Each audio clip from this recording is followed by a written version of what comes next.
میرے معزز مہمانان گرامی اور میرے عزیز ہم وطنوں، السلام علیکم۔ آج مجھے جس موضوع پر لب کشائی کا موقع ملا ہے وہ ہے آزادی ایک بڑی نعمت ہے۔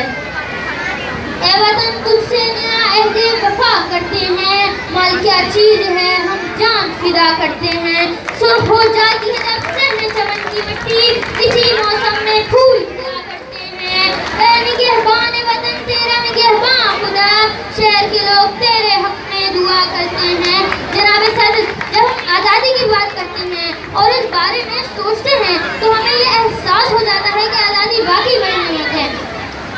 اگر آج کی نئی نسل نے آزادی کی قدر جاننی ہے تو مقبوضہ کشمیر کے حریت پسندوں سے پوچھو، جو ہندو فوج کے بھاری بھرکم ہتھیاروں کے سامنے ہاتھوں میں پتھر اٹھائے اور فوجی ٹینکوں کے آگے لیٹ کر ان کا مقابلہ کر رہے ہیں۔ کبھی کالج اور یونیورسٹیز بند کر دی جاتی ہے، کبھی موبائل فون اور انٹرنیٹ سروس بند کر دی جاتی ہے، اور کبھی احتجاج کرنے والوں پر گولیاں برسا کر انہیں شہید کر دیا جاتا ہے۔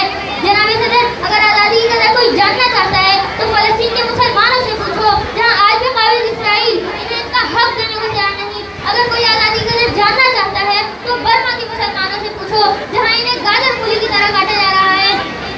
اگر آزادی کی قدر کوئی جاننا چاہتا ہے تو چیچنیا اور بوسنیا کے مسلمانوں سے پوچھو۔ جناب صدر، یہ تمام مسلمان ممالک اب تک غلامی کی زنجیروں میں جکڑے ہوئے ہیں۔ شاعر نے انہی کے لیے کہا ہے، کہاں ٹوٹی ہیں زنجیریں ہماری، کہاں بدلی ہیں تدبیریں ہماری، ملی ہے کب غلامی سے رہائی، مسلط ہے وہی مرضی پر آئی۔ جناب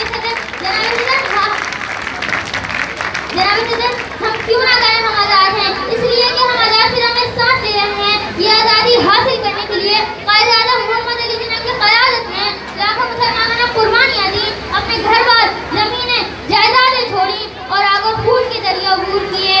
آج ہم آزاد فضا میں سانس لے رہے ہیں۔ یہ اللہ تعالیٰ اور پاک فوج کا احسان ہے کہ ہم آزاد فضا میں آزادی کے ساتھ زندہ ہیں۔ ہمیں اس نعمت کا احساس کرنا چاہیے، اس کی قدر کرنی چاہیے، ہمیں وطن کی ترقی کے لیے آگے بڑھنا چاہیے۔ میری دعا ہے خدا کرے کہ میری ارض پاک پر اترے وہ فصل گل جسے اندیشہ زوال